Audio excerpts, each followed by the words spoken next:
Percaya nggak kalau kalian bisa punya sebuah SSD portable yang bisa berfungsi buat auto backup device-device kalian dan terkoneksi langsung ke local network di rumah atau kantor kalian?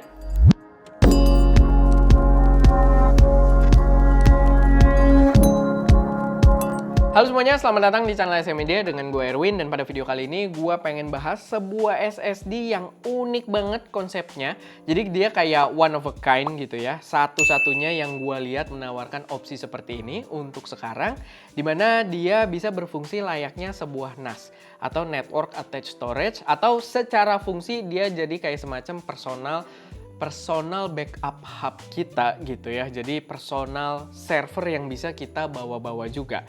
Ini adalah Synology B Drive. Dan konsepnya cukup unik, dimana kalian perlu ikutin video ini biar paham gimana cara kerja si SSD ini. Tapi buat sekarang yang perlu gue kasih note juga, dimana ini agak menghambat gue juga buat nyobainnya sebenarnya.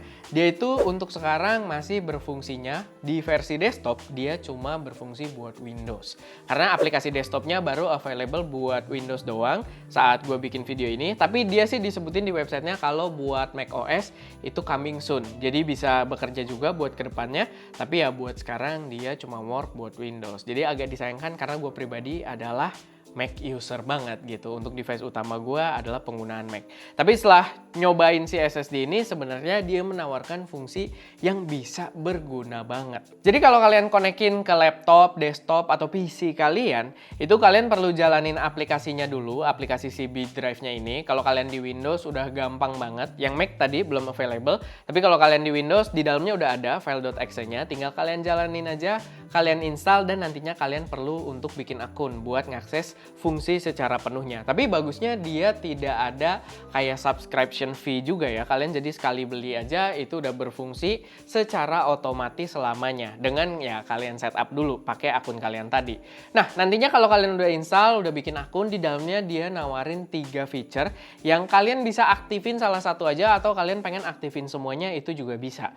3 feature tersebut adalah feature komputer backup, file sync, dan juga mobile transfer. Dimana feature-nya ini menurut gue menarik banget. Yang pertama untuk komputer backup, dia sebenarnya ya kayak auto backup aja, yang kalian bisa atur juga di dalam PC kalian itu directory apa yang pengen auto backup. Jadi ketika kalian update isi file baru di dalam folder tersebut, itu secara otomatis, asal kalian udah set folder tersebut ya, itu secara otomatis bakal ke backup juga ke si SSD ini. Jadi ya nggak bakal kelupaan buat backup pada folder-folder yang memang menjadi prioritas kita. Lalu yang kedua, ini yang menurut gua gokil banget juga, yaitu adalah fitur file sync atau sinkronisasi folder. Jadi ya secara konsep sebenarnya sama, dia kayak auto backup, otomatis ke backup juga filenya ke sini, tapi sebenarnya tuh lebih ke mirror juga. Jadi disamain, nggak cuma auto backup, dia disinkronisasikan. Kalau kita di PC kita itu ngapus data, dia juga bakal kehapus di sininya gitu. Jadi di mirroring.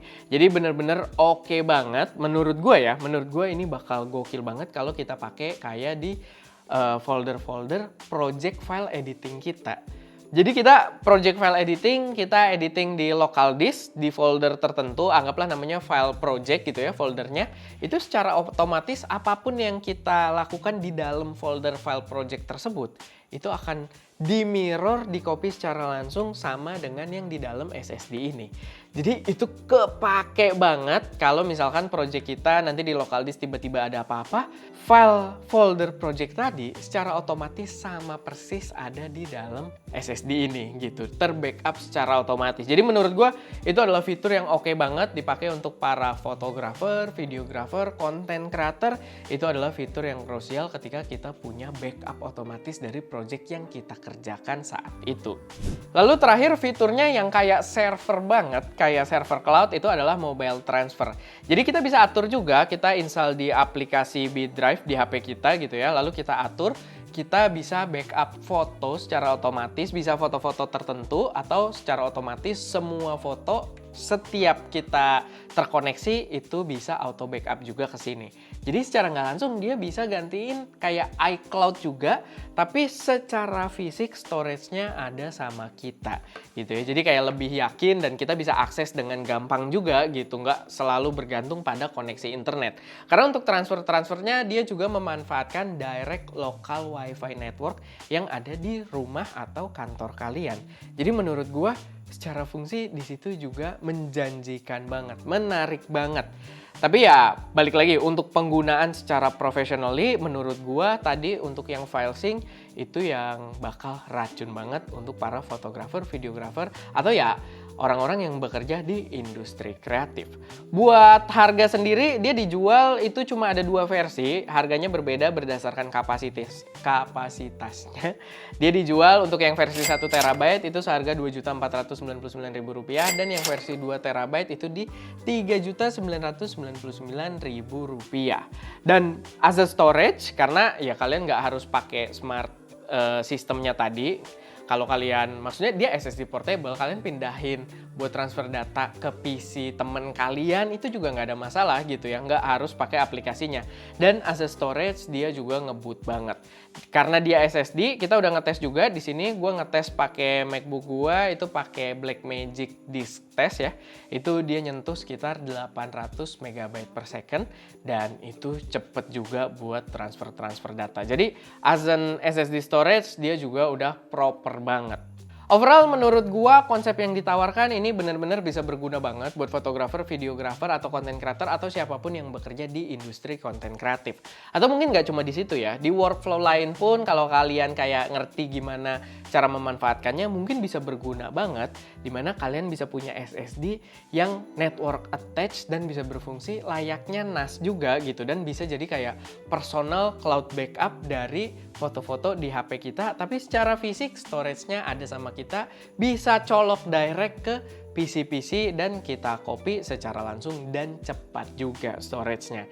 Jadi benar-benar menawarkan konsep yang baru, menarik dan kayaknya bisa berfungsi buat banyak jenis workflow juga. Cuman memang satu kekurangannya yang paling signifikan buat gua yang gua rasain adalah belum support di macOS. Gua nungguin banget karena kalau kita lihat secara fungsi dan target audience yang diincer sama si SSD ini, gue yakin nggak sedikit juga target usernya yang menggunakan MacBook.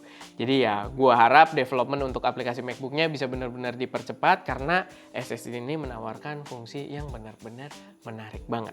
Tapi ya paling itu sih sedikit pembahasan dari gue. Kalau misalkan ada koreksi, saran atau pertanyaan silahkan kalian taruh aja di kolom komentar. Dan ya itu aja, semoga bermanfaat, bisa jadi referensi buat teman-teman semua. Gue Erwin, di belakang kamera ada Ska, dan jangan lupa untuk berkarya.